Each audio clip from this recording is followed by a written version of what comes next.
এই প্রজেক্টে ওভারলে দেখানো হবে। আমরা টাইমলাইন এর এই ভিউতে যাই।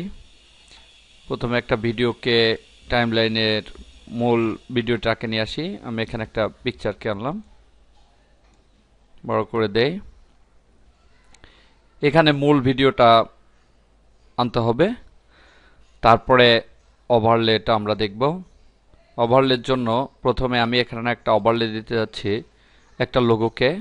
লোগোটি এখানে নিয়ে আসতে হবে। Insert image, tree drive,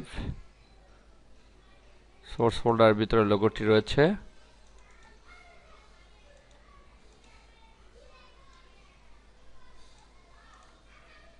open. এখানে লোগোটি চলে আসছে। এই লোগোটিকে আমি চাচ্ছি যে ওভারলে করব।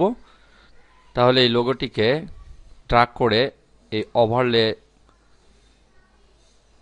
ট্র্যাকে বসাতে হবে। এবার এটাকে দেখতে পাচ্ছি পাশ দিয়ে একটা সাদা অংশ রয়েছে। এটাকে কালারটাকে রিপ্লেস করে দেব। তো মাস্ক অ্যান্ড ক্রোমা কিতে যে অ্যাপ্লাই ওভারলে অপশনসে টিক চিহ্ন দিলাম। এখানে ক্রোমা কিটা দেখা যাচ্ছে সে কালারটা চলে গেছে অলরেডি। যে কালারটা ক্রোমা করব সেটা চলে গেছে। এখানে আমরা একটু কমিয়ে দেই, না হলে ছবিটাই অস্পষ্ট হয়ে যাচ্ছে। দেখা যাচ্ছে সাদা অংশটুকুন চলে গেছে।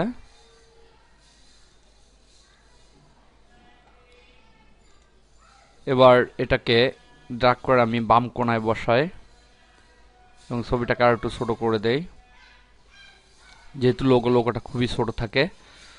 এখানে আরো কমিয়ে দিতে পারি। এভাবে এখানে লোগোটি বসিয়ে দিলাম। লোগোটি যেন ভিডিও শেষ পর্যন্ত দেখা যায়, তাই লোগোটিকে ড্র্যাগ করে ভিডিও সমান করে দিলাম, বা উপরের ভিডিও ট্র্যাক সমান করে দিলাম।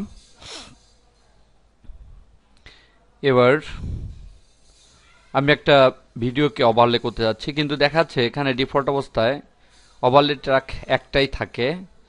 যদি ওভারলে ট্র্যাক বাড়াই তাহলে এখান থেকে যেতে হবে। এখান থেকে ওভারলে ট্র্যাক আমি বাড়িয়ে নিলাম, আরও দুইটা ওভারলে ট্র্যাক বাড়াইলাম। ওকে, দেখাচ্ছে এখানে ওভারলে ট্র্যাক বেড়ে গেছে।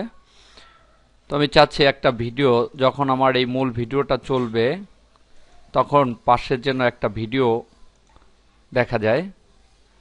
অর্থাৎ এই ভিডিওটাকে আমি আরেকটা ওভারলে করলাম এবং এটাকে ঠিক এই কোণায় বসিয়ে দিলাম ছোট করে, যে একই সাথে যেন দুইটা ভিডিওই চলে। এটাও চলবে এবং এটাও চলবে। এটাকে ড্র্যাগ করে ছোট করে দেই, মূল ভিডিও সমান করে দিলাম।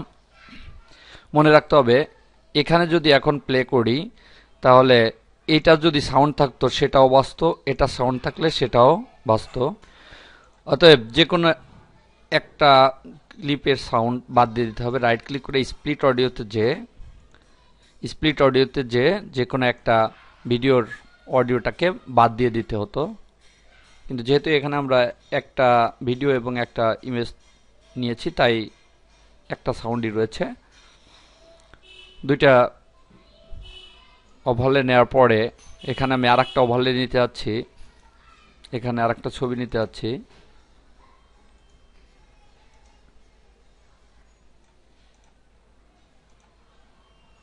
এই ছবিটাকে ড্র্যাগ করে আরেকটা ওভারলে ট্র্যাকে বসাই এবং এটাকে টেনে মূল ভিডিওর মতো করে দেই।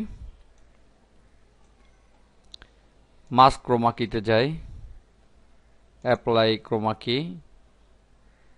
এখান থেকে 70 আছে, এটাকে আমি 20 করে দেই।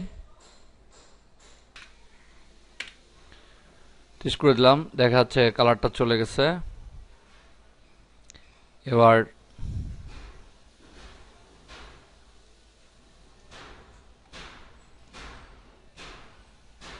ইমেজটিকে ড্র্যাগ করে বাম পাশে বসাই, এটাকে ছোট করে দেই।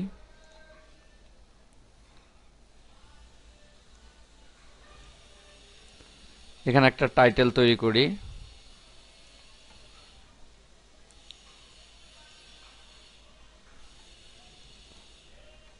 টাইটেলে লিখে দিই ক্রিয়েটেড বাই।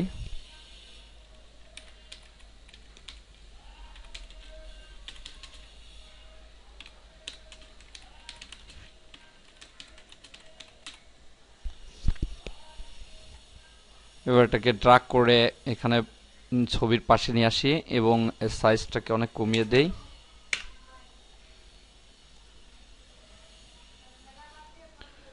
এটাকে ইটালিক করে দেই। এখান থেকে ফন্টটাকে চেঞ্জ করে দেই। এবার টাইটেলটাকে ড্রাগ করে প্রথমে নিয়ে আসি এবং এটাকে মূল ভিডিও সমান করে দেই। এবার ভিডিওটিকে প্লে করে দেখি। এখন ভিডিও ফাইল তৈরি করার জন্য শেয়ার মেনুতে যে create video file, DVD, VCD, SVCD, MPG, PAL VCD, এখানে একটা নাম দিতে হবে। এখানে নাম দিলাম 456, লোকেশনটা দেখে দিলাম ডেস্কটপ। এবার সেভ বাটনে ক্লিক করলে ভিডিও ফাইলটা তৈরি হয়ে যাবে।